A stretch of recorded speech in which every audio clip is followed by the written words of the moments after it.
Je vais vous dire qu'il y a des choses qui sont très étranges quand on sait. Bon, je sais que par exemple, je vais avoir un thème à écrire pour une séquence qui va durer 45 secondes. Bon, eh bien, je ne branche pas le chrono à ce moment-là pour voir.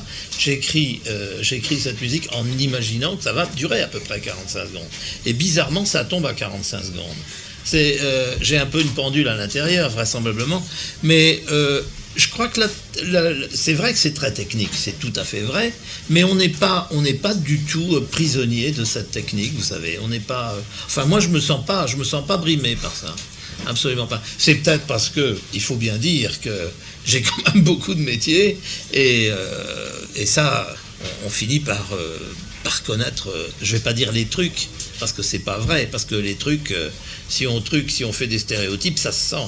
Mais on finit par avoir un certain métier qui fait que, justement, comme je vous répète, cette technique devient une seconde nature et on n'est pas gêné par ça. Et ce qu'il y a de formidable dans ce métier de compositeur de musique de film également, c'est qu'on a la chance de faire de la musique qu'on peut écouter tout de suite. Parce que, bon, moi j'ai écrit des œuvres symphoniques qui n'ont pas été jouées, ça fait 10 ans qu'elles sont terminées, elles sont dans le placard. Bon, alors j'imagine que pour un compositeur qui écrit de la musique et qui n'écoute jamais sa musique, c'est frustrant.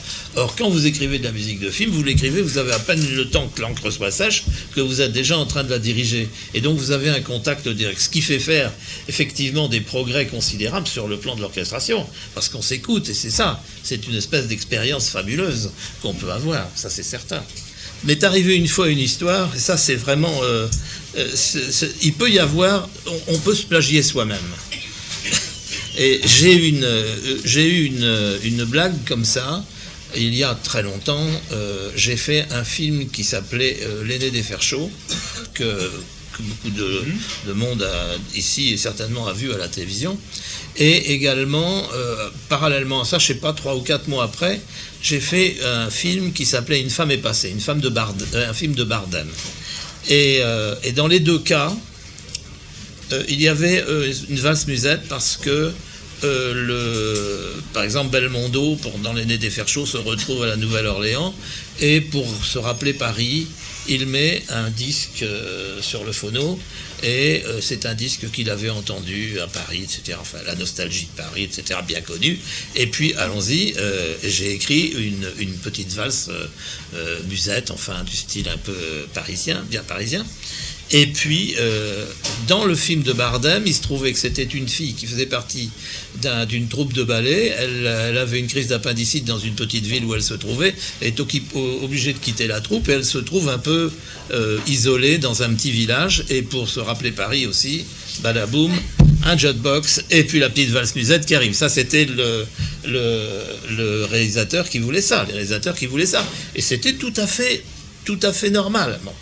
Eh bien, quelques temps après, vous savez très bien qu'à la SACEM, quand on fait une musique de film, il faut déclarer et il faut écrire les 8 premières mesures, entre autres, quelle fatigue, les 8 premières mesures du thème de chaque thème qu'on fait.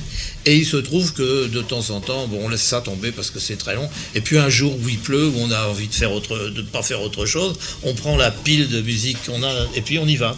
Et il se trouve que j'ai fait la déclaration, la fameuse déclaration SACEM de L'aîné des fers chauds, et tout de suite après, j'ai fait celle d'Une femme est passée.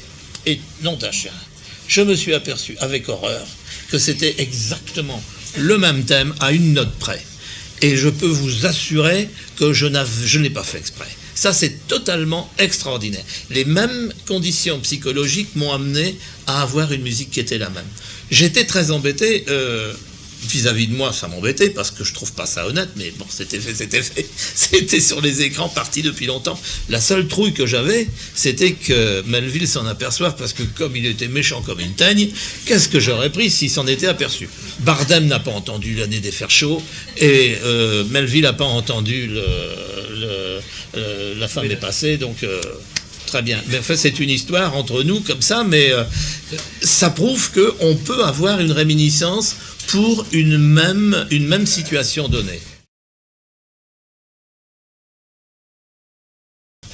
Ça, on se rend pas compte parce que, bon, toujours c'est l'éternelle angoisse de la page blanche. Et d'ailleurs, avant de me mettre au travail, je tourne toujours en rond pendant je sais pas combien de temps, avant vraiment de lancer la première note qui sera la cellule de départ. Et je vais trouver ma femme et je lui dis, t'as pas une course à faire au supermarché ou un truc comme ça, j'espère de trouver, t'as pas besoin de ça, t'as pas besoin de ça, histoire de trouver un autre moyen ou bien de faire une lettre, une dernière lettre, tout ça. Et puis bon, il faut y aller quand même. Et puis finalement, on s'aperçoit que pendant toute cette période d'attente, ça a travaillé. Et puis un matin, on se réveille, on a dit, tiens, ça y est, j'ai l'idée. Et puis voilà. Mais savoir comment ça vient, alors là. À partir du moment où au départ, ça me plaît, je me dis qu'il faudra bien que ça plaise aux cinéastes. De temps en temps, bon, la plupart du temps, ça marche. De temps en temps, je peux avoir un problème. Jusqu'à maintenant, j'ai pas eu vraiment de très gros problèmes avec ça. Ça s'est toujours bien passé, mais ça peut arriver. C'est ça l'angoisse. La grande angoisse, c'est quand on joue. Ça, c'est ce que j'ai horreur d'ailleurs, parce que quand le metteur en scène vous demande de jouer la musique au piano. Et ça, c'est très angoissant, parce que quelquefois, il y a des choses qu'on ne peut pas jouer. Il y a eu un film qui s'appelait Maxi, qui était une comédie, où ça a été vraiment quelque chose d'épouvantable, parce qu'il y avait le générique que j'ai joué au moins, je sais pas moi, 18 fois au metteur en scène et au producteur qui étaient venus pour écouter ça, et qui ne comprenaient pas parce que je leur expliquais qu'il y avait de la percussion en dessous et tout ça. Je pouvais pas jouer de la grosse caisse avec mon piano quand même. Alors j'étais lancé dans une aventure de jouer le maximum possible. Et puis il me dit, vous êtes sûr, hein, vous êtes sûr. Écoutez, faites-moi quoi. Au bout d'un petit moment, j'en avais marre. Ils sont revenus 3 jours de suite pour écouter ça. Le réalisateur me faisait beaucoup plus confiance que les producteurs. Et finalement, je suis arrivé à l'enregistrement, j'ai fait ça. Ils ont trouvé ça sublime. Ils m'ont dit, on ne savait pas. Ah oui, c'est vraiment très bien.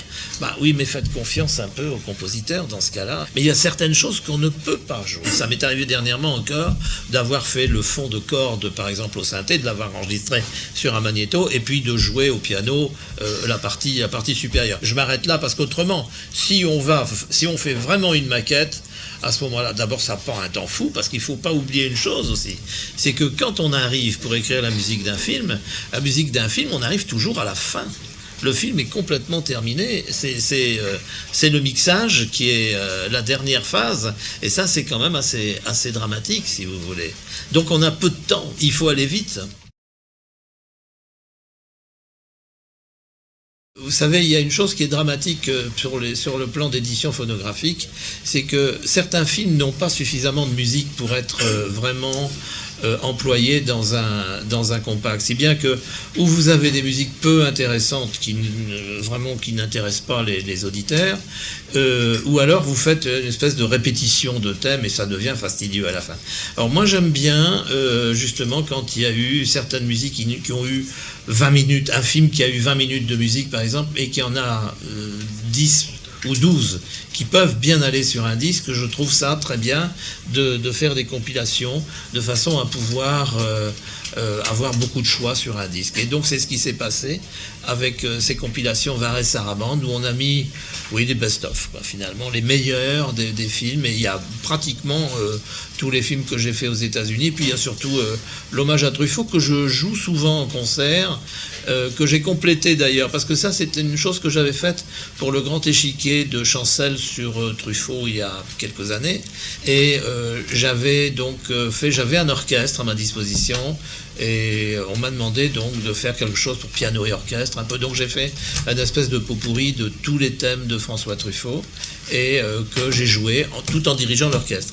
Et donc j'ai répété ça plusieurs fois à des concerts, et comme ça marchait bien, et j'ai décidé de l'enregistrer. Et comme dans cet hommage à François Truffaut, il n'y avait pas les 2 derniers films, j'ai décidé après, donc au moment de faire cet hommage à Truffaut, de remettre les deux musiques pour La femme d'à côté et Vivement dimanche. Voilà. Mais c'est vraiment l'orchestration originale. Heureusement, donc, je garde toutes mes partitions. Je sais que les collectionneurs de musique de film sont très très pointilleux là-dessus. Et ils ont raison d'ailleurs. Et donc, d'abord, j'avais pas envie de refaire un travail d'orchestration, puisque c'était des choses qui étaient bien. Et ça a été un gros travail de trouver vraiment ce qui marchait bien et tout ça. Et je trouve que Varèse ils ont fait un très très beau travail. Moi, personnellement, j'ai une petite préférence pour la troisième, je sais pas pourquoi, mais en fait, il y a une chose qui est drôle aussi, c'est que j'ai pu enfin... Parce qu'il y a un thème, Ève Ruggieri raconte, il y a toujours un thème qui arrive, ça fait 15 ans que ça dure à France Inter, et à l'époque j'avais téléphoné parce que j'avais reçu des tas de lettres pour me demander où trouver ce disque. Et j'ai téléphoné c'était chez RCA, je crois que le disque de la musique originale était sorti. Et quand je leur ai dit ça, ils m'ont dit « Oh, ça intéresse personne. » Vous êtes sûr? Et vous savez, j'ai des paquets de lettres me demandant ça. Donc on me dit comme téléphone, tout ça, m'a dit « Bon, ça intéresse personne. » Bon, je dis « Bon, très bien. » Et puis, comme j'ai eu l'occasion de faire cette compilation, je me suis dit finalement, il y en a peut-être qui seront contents. Si je leur mets, c'est un extrait du film Interlude, donc que j'ai inclus dans la compilation, je crois que c'est dans le 2e volume. Et j'ai déjà reçu des remerciements de gens qui étaient très contents d'avoir retrouvé ce thème, parce que combien de fois on me l'a demandé, c'est idiot, parce que ça fait 15 ans que ça passe tous les matins, maintenant ça passe sur Antenne 2 ou plus, enfin ou je sais plus quoi, et voilà. Alors ça, c'est la petite histoire. Moi, je suis très ami avec Lalo Schifrin, je suis très ami avec Mancini, je suis très ami avec aussi ce monsieur qui a écrit Laura, qui est un chef-d'œuvre absolu. Et il y en a d'autres comme ça, Alan Silvestri, je vois souvent Michel Colombier. Il y a également Maurice Jarre, je le vois un petit peu moins parce qu'il habite à Malibu et c'est un peu loin. Nous, en général, on se voit dans les fiestas, enfin, quand la SCAP réunit tous les compositeurs. Alors ça, on est vraiment très très amis. Il n'y a aucune jalousie, aucun petit esprit. C'est assez extraordinaire d'ailleurs, ça c'est formidable.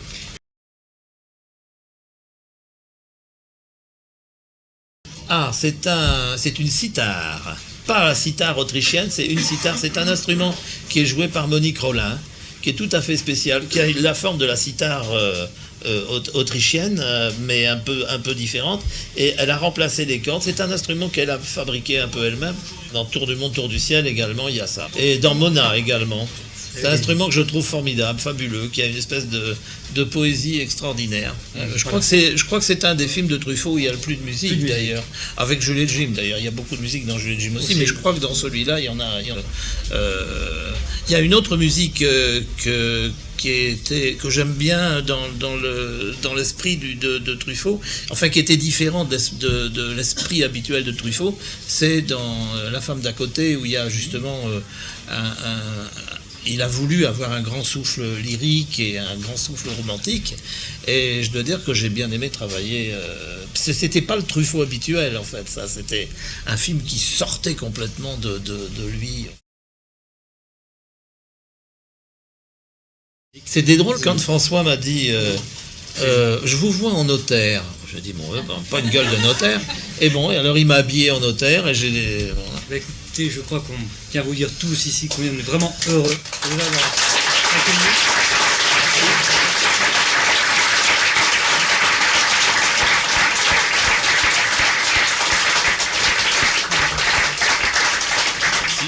Un bon retour. Et faites-nous beaucoup de films encore. Merci beaucoup, c'est un grand plaisir de vous avoir eu.